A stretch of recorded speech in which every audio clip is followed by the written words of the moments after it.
A Prefeitura de Ribeirão vai ter que pagar 28% a mais para dar continuidade às 4 obras de mobilidade paradas. As construções devem recomeçar somente no ano que vem. Estão paralisados os serviços no túnel da Avenida Independência, os 2 viadutos da Avenida Brasil e o corredor de ônibus das avenidas Dom Pedro e Saudade. As empresas responsáveis por essas obras pararam as construções com a alegação de aumento excessivo no preço de insumos e desequilíbrio financeiro.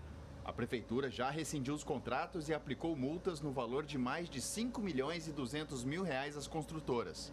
Agora, para dar continuidade a elas, o custo adicional vai ser de R$ 25.933.000. Era uma situação esperada em razão do tempo de licitação, a licitação de 2019 e que nós estamos reajustando os valores em 2021, então são 2 anos. Nesse período nós tivemos uma pandemia onde os preços subiram absurdamente. Esse dinheiro vem do cofre da Prefeitura? O dinheiro vem do aporte financeiro da Prefeitura. A Prefeitura, neste momento, finaliza os processos das novas licitações, que ao todo vão durar 90 dias. As obras devem ser reiniciadas apenas no 2º trimestre do ano que vem. A data para a conclusão dos serviços não foi divulgada. A Prefeitura tem uma estimativa para essas obras que nós estamos com 40% a 50% já executado, nós temos aí uma estimativa de 10 meses para a conclusão.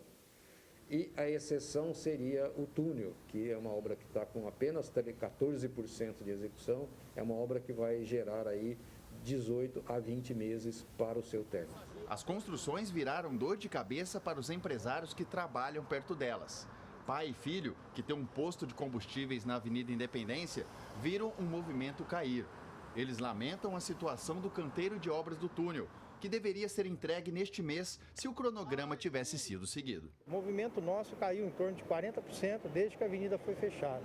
E aí depois, 3 ou 4 meses depois, a obra parou. Então realmente esse ano de 2021 está uma catástrofe e a gente não sabe o que vai ser. A obra foi parada em abril.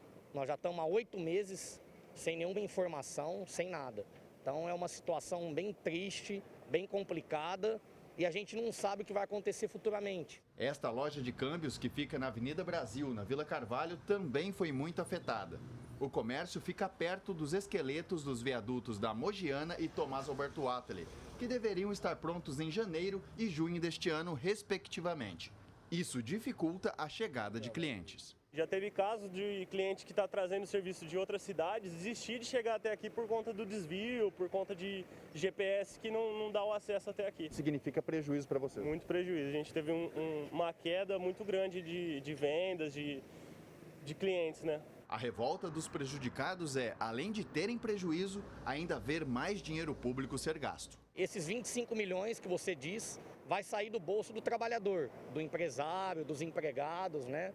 E assim, a gente fica abandonado aqui, vamos falar, né? A gente fica muito chateado de até, não sei se vai precisar ou não, de ter que destruir de novo para fazer e ficar mais caro, né? Ainda mais caro isso. E ainda mais dinheiro indo embora. Sim, ainda mais nosso dinheiro indo cada vez mais embora. Se as obras tivessem ficado prontas no prazo, os novos gastos não seriam necessários. Agora, a Prefeitura trabalha para que os problemas não ocorram novamente. A Prefeitura entende a dificuldade com que essas pessoas estejam passando, nós não queríamos que isso tivesse acontecido, entendemos isso, acho que em muitos casos eles têm até razão de estar reclamando dessa situação, e a Prefeitura está fazendo todo o esforço necessário para que rapidamente a gente possa vencer essa dificuldade e restabelecer as condições normais para todos esses comerciantes. Samuel Santos para o Jornal da Clube. Para falar mais sobre esse assunto, recebemos no canal digital da Clube o advogado Tiago Marrara.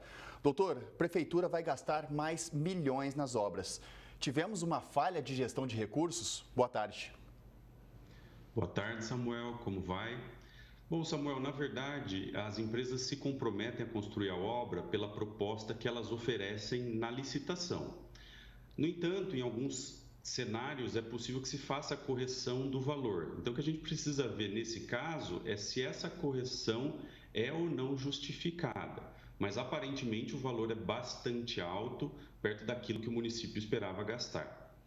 O problema não é nem a inflação, né, doutor? O problema é que se essas obras tivessem ficado prontas no prazo correto, esse gasto maior não seria necessário. Exatamente. Todas as obras que são contratadas por licitação têm um cronograma.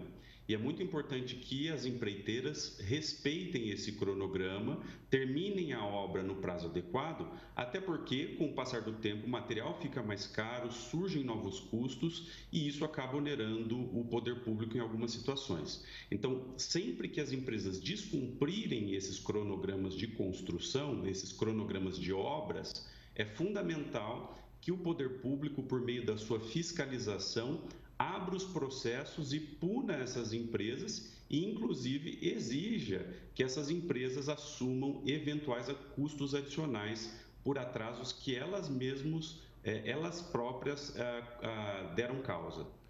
Doutor, só para explicar para o pessoal de casa, esse dinheiro que foi encaminhado lá no PAC pelo governo, ele não pode ser alterado.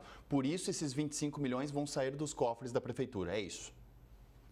É isso. Basicamente, o governo federal tem um projeto de estímulo à mobilidade nos municípios brasileiros. O município de Ribeirão Preto obteve recursos desse programa do governo federal. Agora, o município tem a responsabilidade pela licitação e também pela gestão e fiscalização desses contratos. Então, se há problemas na execução desses contratos, que eventualmente gerem custos adicionais, isso tudo fica por conta do município ou da empreiteira, caso tenha sido culpada pelo atraso acarretado.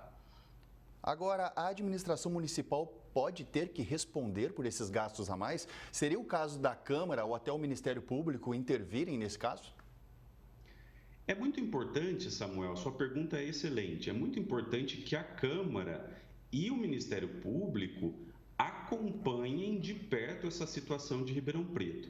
Porque o que nós vimos em Ribeirão é um conjunto de obras que foram iniciadas simultaneamente em várias regiões da cidade, impactando significativamente não apenas o trânsito, mas também o comércio local e a vida doméstica de várias pessoas. Então, a Câmara de Vereadores e o Ministério Público têm uma função fiscalizatória importante e eles precisam exercer essa função fiscalizatória nesse momento, inclusive, Samuel, para verificar quem efetivamente deu causa a esses atrasos.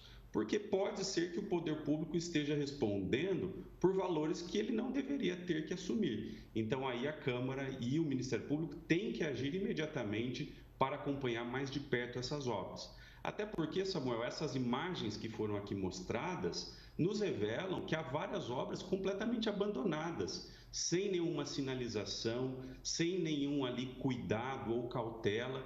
Então, isso pode gerar acidentes, isso pode levar uma pessoa a se prejudicar, a se lesionar. Então, tudo isso tem que ser muito bem fiscalizado. O senhor citou muito bem nesta última resposta que comerciantes, empresários tiveram muitos danos por conta dessas obras agora paradas. Inclusive, mostramos algumas histórias na matéria. Eles podem, de alguma forma, buscar uma indenização, por exemplo, na Justiça? Podem. Todos os danos que a sociedade ou o empresariado sofram por conta de uma obra pública devem ser ressarcidos pelo Estado ou pelo empreiteiro, dependendo de quem seja a culpa no caso concreto. Mas esses danos têm que ser ressarcidos. Então, as pessoas que se sentem prejudicadas têm dois caminhos, Samuel. Elas podem, em primeiro lugar, fazer uma solicitação administrativa à prefeitura e devem aí comprovar quais foram os danos havidos. E, se isso não funcionar, essas pessoas podem recorrer à justiça num processo de indenização, levando as provas ao juiz daqueles danos que sofreram por conta da má gestão dessas obras públicas. Doutor, é uma notícia até recente, desta semana. A Câmara aprovou um projeto de isenção de impostos para quem foi afetado pelas obras. Claro, isso precisa da sanção do prefeito, mas é o suficiente? Olha, Samuel, essa pergunta também é bastante interessante porque a isenção de impostos não tem uma finalidade de indenização. Então, ainda que a Câmara tenha aprovado essa vantagem, esse benefício, isso não impede, isso não impossibilita que as pessoas exijam todo o valor do prejuízo que elas sofreram. Então, o que tem que ser feito, na verdade, é uma análise caso a caso de cada pessoa física, de cada empresa, para verificar quais foram os prejuízos específicos que elas sofreram, até mesmo, Samuel, para nós evitarmos benefícios para pessoas que não tenham efetivamente sido prejudicadas. Exatamente, isso fica até ambíguo, né? É uma lei que pode causar polêmica justamente porque a pessoa vai ter que comprovar se ela teve realmente esse prejuízo.